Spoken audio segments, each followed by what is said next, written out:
Hey, welcome back to the channel. Here today is another original American English story written in the style of American English for the purpose of helping you improve your American English listening and comprehension skills. Today's story is called The Farmer's Market. Alright, let's check out the vocabulary we learned in the first paragraph. First, we have an idiom, which is to smell a but for the way she'll listened with genuine care, asking about their families and remembering their stories. Clara's stand became a gathering place, where elderly neighbors would sit on the crate beside her, sharing stories of their youth, and young mothers would pause for a moment of peace.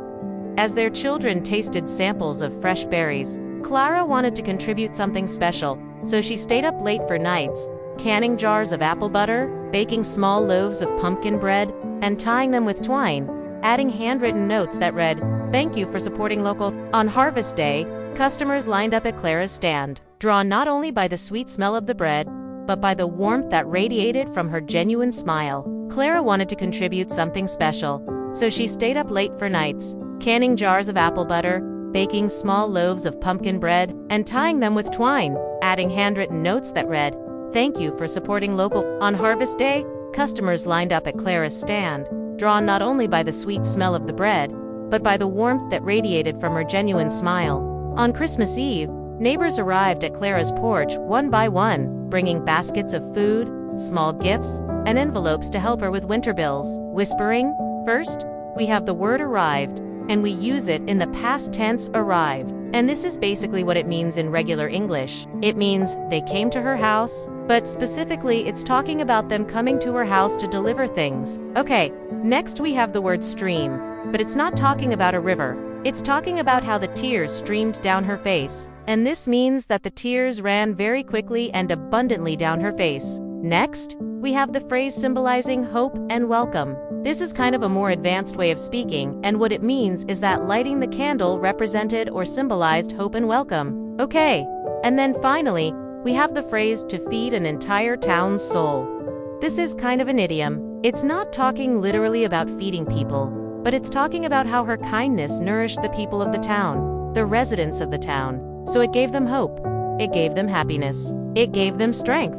For you, Miss Clara, for all you've done for us. Clara, overwhelmed, hugged each neighbor, tears streaming down her face as she whispered, "Thank you, Walt," into the winter air. Thank you so much for watching, and if you want to continue improving your American English listening and comprehension skills, hit the subscribe button, and we'll see you next time. When snow fell softly on the farmhouse, Clara lit a candle in the window, a tradition she and Walter shared, symbolizing hope and welcome. She looked out at the quiet snow-covered land, whispering, "We're okay, Walt.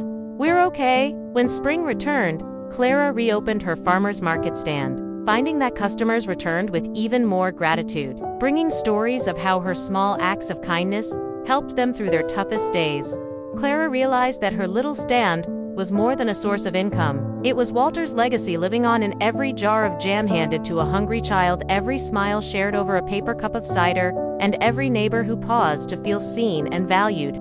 In the heart of small-town America, Clara proved that resilience, kindness, and community can heal the heaviest burdens, reminding everyone that the smallest seeds of hope, when tended with love, can grow into something that feeds an entire town's soul. Children painted pumpkins beside her table, laughter filling the crisp air, while Clara poured cider into small paper cups, handing them to customers with, "Stay warm, dear." During the festival, the market manager, Sandra, 44, approached Clara with a gentle smile, saying, "You've made this market more than a place to shop. You've made it a community." Clara, tears in her eyes, replied softly, "It's all I ever wanted." That afternoon, Tina and Lucas arrived, presenting Clara with a small handmade card covered in crayon hearts that read, "Thank you for loving us." Clara hugged them, overwhelmed, whispering, "Your kindness keeps me going." 2. Children painted pumpkins beside her table, laughter filling the crisp air, while Clara poured cider into small paper cups, handing them to customers with, "Stay warm, dear." During the festival, the market manager, Sandra, 44, approached Clara with a gentle smile, saying, "You've made this market more than a place to shop. You've made it a community." Clara, tears in her eyes, replied softly, "It's all I ever wanted." That afternoon, Tina and Lucas arrived, presenting Clara with a small handmade card covered in crayon hearts that read, "Thank you for loving us." Clara hugged them, overwhelmed, whispering, "Your kindness keeps me going." 2. Each week, Mr. Howard, 72, brought Clara a small bag of coffee beans, telling her, now, this doesn't mean that the leaves changed the colors of the buildings and the trees. What it means is that the leaves changed color, and they reflected the golden yellow and amber hues all around the buildings and the trees. Okay, next we have the word contributed, which means to give, to donate. And then we have the word genuine. This means sincere, real. And we see this in the phrase, her genuine smile. This means that her smile wasn't fake. It was sincere. It was real. And then finally, we have the idiom to line up, which means to stand in a line waiting your turn. And so, we have customers lined up at Clara's stand. They were standing in line waiting to buy her things. Okay, let's listen to that whole paragraph again. You're the reason I get out of the house on Saturdays. While teenagers from the local high school began helping Clara carry her crates, refusing payment, saying, "It's for you, Ms. Clara." One morning, Tina returned with Lucas, bringing Clara a small basket of fresh eggs from their backyard chickens as thanks. "We can't afford much, but you've been kind to us," Tina whispered, and Clara hugged her tightly, replying, "Kindness always comes back, dear." Clara had lost her husband, Walter, to a sudden heart attack 2 years prior, leaving her with debts, a creaking house. First, we have the phrase spread quietly. The word spread here doesn't mean to spread peanut butter, but it means to spread out.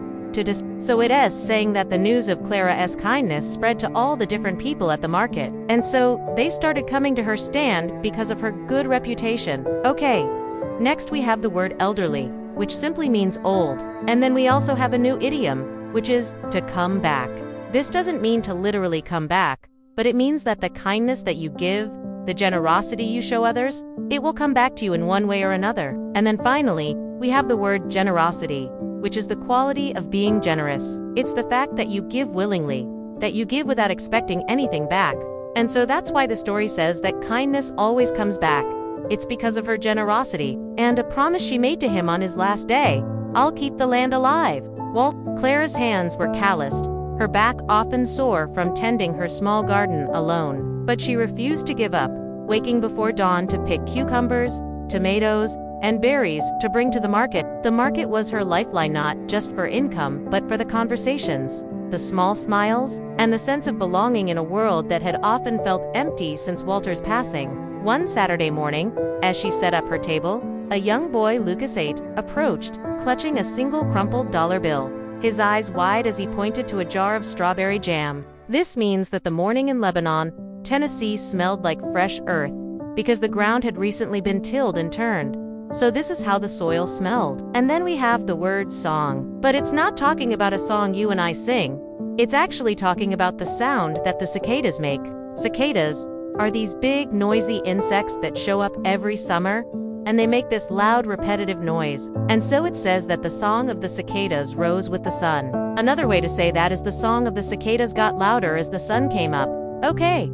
And then we have the word arrange, and we use it kind of in a really simple way here. She's just putting the jars of jam and the baskets of vegetables in an orderly fashion. Okay, so those are all the new words and phrases we need for this first paragraph. Let's go ahead and listen to it again together. In Lebanon, Tennessee, where summer mornings smelled of fresh earth and the song of cicadas rose with the sun, Clara Jenkins, 59, stood behind her small folding table at the local farmer's market. Arranging jars of homemade jam and baskets of vegetables she grew on the acre of land behind her aging farmhouse. Now let's go ahead and listen to the second paragraph. Word of Clara's kindness spread quietly through the market, and customers began stopping by her stand, not just for the vegetables or jam.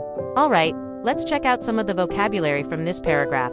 Okay, let's listen to the third paragraph. As fall leaves began to color the town in warm gold and amber, the farmer's market announced it would host a harvest day to celebrate the end of the season. Okay, now let's check out the vocabulary. We have color the town. As fall leaves began to color the town in warm gold and amber, the farmer's market announced it would host a harvest day to celebrate the end of the season. All right, let's go to our fourth and final paragraph.